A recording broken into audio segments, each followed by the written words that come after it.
Halo Bagger Hunter, ketemu lagi dengan saya Ros Perwita di channel The Investor.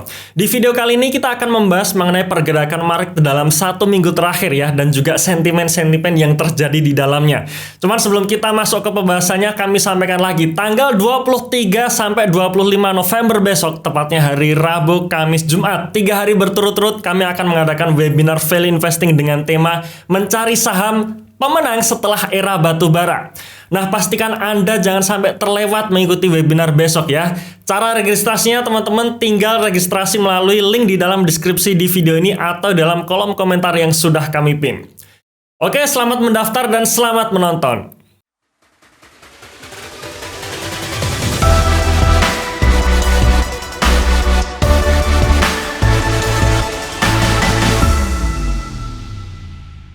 Oke, ini adalah market update tanggal 14 sampai 18 November 2022 ya, alias pergerakan market di satu minggu terakhir beserta sentimen-sentimennya.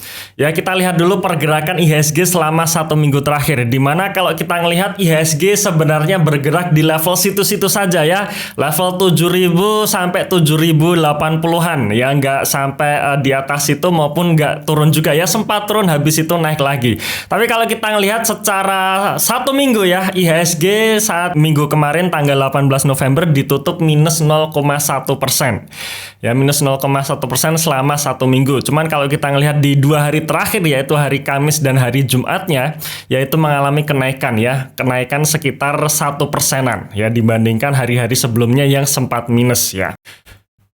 Oke, selain indeks IHSG sendiri, kita juga melihat indeks yang lain. Ternyata indeks yang lain pun ya, seperti indeks LQ45, IDX30, IDX80 dan sebagainya, ternyata menunjukkan pelemahan semua ya, termasuk indeks syariah juga menunjukkan pelemahan.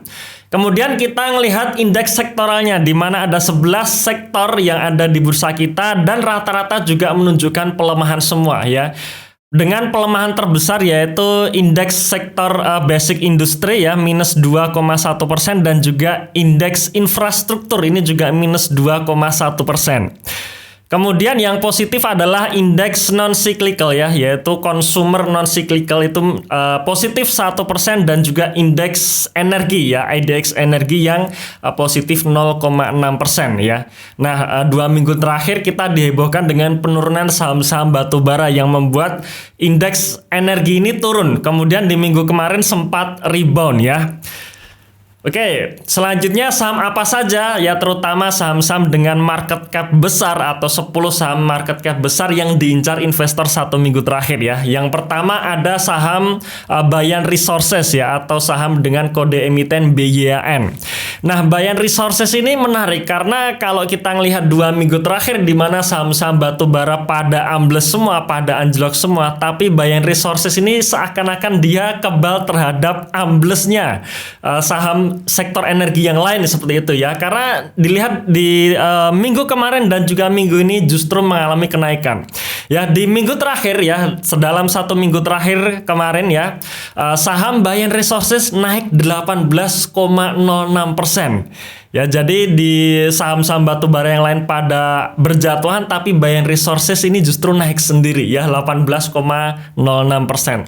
Ya, saya tidak tahu apa penyebabnya ya. Mungkin teman-teman yang tahu bisa komentar di kolom komentar ya, kira-kira apa yang menyebabkan kenapa saham Bayan Resources ini naik sendirian ya, saham-saham yang lain ditinggal seperti Adaro, ITMG, PTBH ini ditinggal, Bayan Resources tetap naik, yang lainnya pada berjatuhan. Nah, kira-kira apa nih penyebabnya? Silahkan teman-teman tulis komentar Anda dalam kolom komentar ya.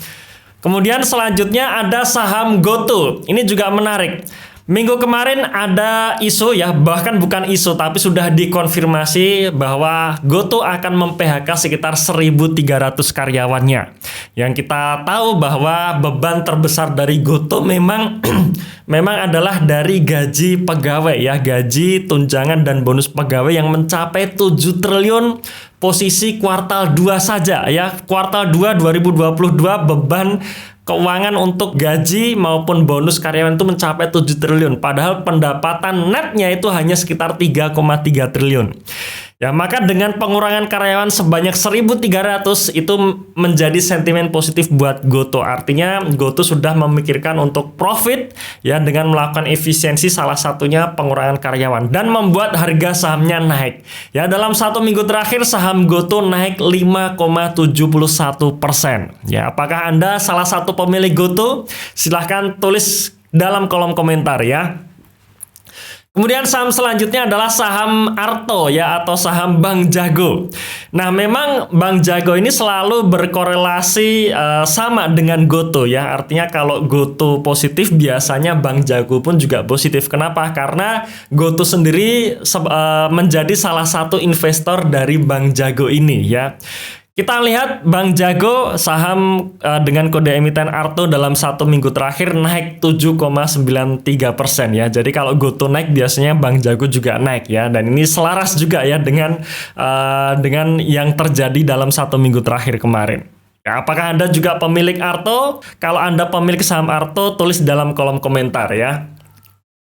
Oke, sekarang kita ngelihat 10 saham dengan performa terbaik dalam 1 minggu terakhir, di mana ada 10 saham yang mencatatkan kenaikan yang signifikan untuk 1 minggu terakhir, yaitu YPAS naik 58%, Zata naik 35%, ya, Atap 29%, Bola 27%, Euro, Mari, Ship, Kopi, Bel, dan TPMA ya. Ini naik cukup signifikan dalam 1 minggu terakhir.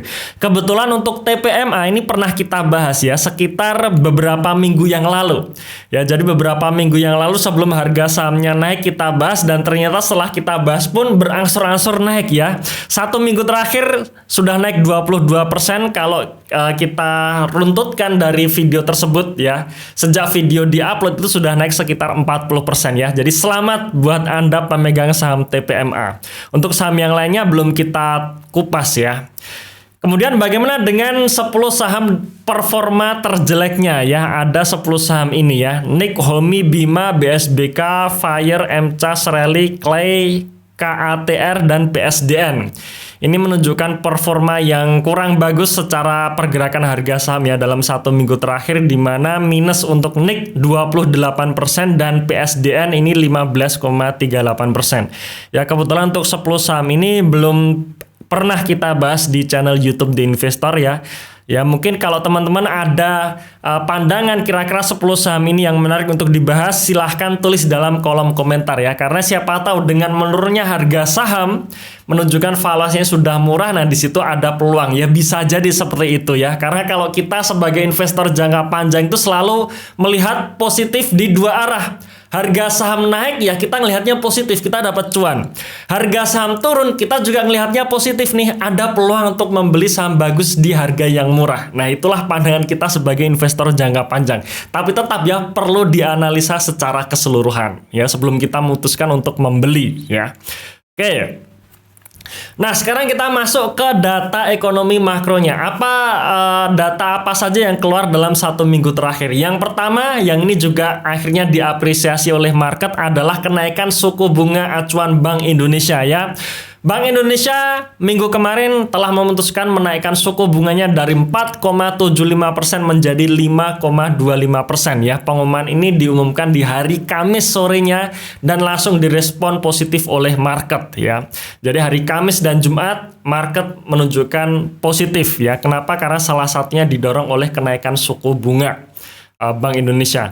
Memang ini sebuah dilema ya dalam pasar keuangan. Ketika suku bunga Bank Indonesia dinaikkan, ini menunjukkan istilahnya yieldnya akan naik sehingga market mengapresiasi. Tapi di sisi lain di sektor realnya, ketika suku bunga naik, nah sektor realnya ini bisa terkena dampaknya kalau sektor real ini nggak hati-hati. Dalam artian misalkan bisnis-bisnis tertentu yang memiliki hutang yang besar, ya siap-siap beban keuangannya naik. Kalau beban keuangan naik, nanti akan menggerus laba bersih. Kira-kira seperti itu ya. Kemudian data selanjutnya yaitu trade balance ya, atau neraca perdagangan Indonesia ya, di mana di minggu kemarin akhirnya BPS mengumumkan bahwa neraca perdagangan Indonesia posisi Oktober 2022 positif 5,6 miliar dolar. Ya, artinya apa? Artinya antara ekspor dengan impor banyakkan ekspornya ya masih positif, sehingga ini juga sentimen positif yang masuk untuk Indonesia ya. Kemudian data yang selanjutnya yang keluar adalah Indonesia Current Account atau neraca pembayaran. Nah, bedanya neraca perdagangan dengan neraca pembayaran itu, kalau neraca perdagangan hanya ekspor impornya saja. Tapi kalau neraca pembayaran, ini seperti kalau kita baca di laporan arus kas perusahaan ya, antara uang yang keluar dengan uang yang masuk. Nah, ternyata untuk kuartal 3 tahun 2022 ini Indonesia mencatatkan positif untuk current account, ya artinya uang yang masuk ke Indonesia itu positif 4,3 miliar dolar. Ya tentunya ini juga menjadi sentimen positif buat market di Indonesia. Oke, jadi kalau saya ditanya kira-kira dengan kondisi pasar seperti itu posisi saya seperti apa? Nah, saya melihat semua data menunjukkan positif ya. Suku bunga naik, kemudian neraca perdagangan positif, neraca pembayaran positif, sedangkan market kalau kita lihat sebenarnya masih galau ya, level di 7.000-an terus, nggak mau naik-naik. Nah, kalau saya melihat seperti ini, saya sekarang posisi agresif beli ya, jadi saya beli terus. Kemudian saya hold saja gitu ya, karena saya melihat marketnya masih galau, padahal semua kondisi makro menunjukkan level positif. Sekali lagi itu posisi saya ya, teman-teman jangan ikuti saya, tetap analisa mandiri ya, siapa tahu saya salah dalam menganalisa ya. Oke, itu sekilas market update kali ini. Ya, terima kasih sudah menonton video ini sampai akhir. Saya tunggu Anda di webinar hari Rabu besok. Salam Passive Income.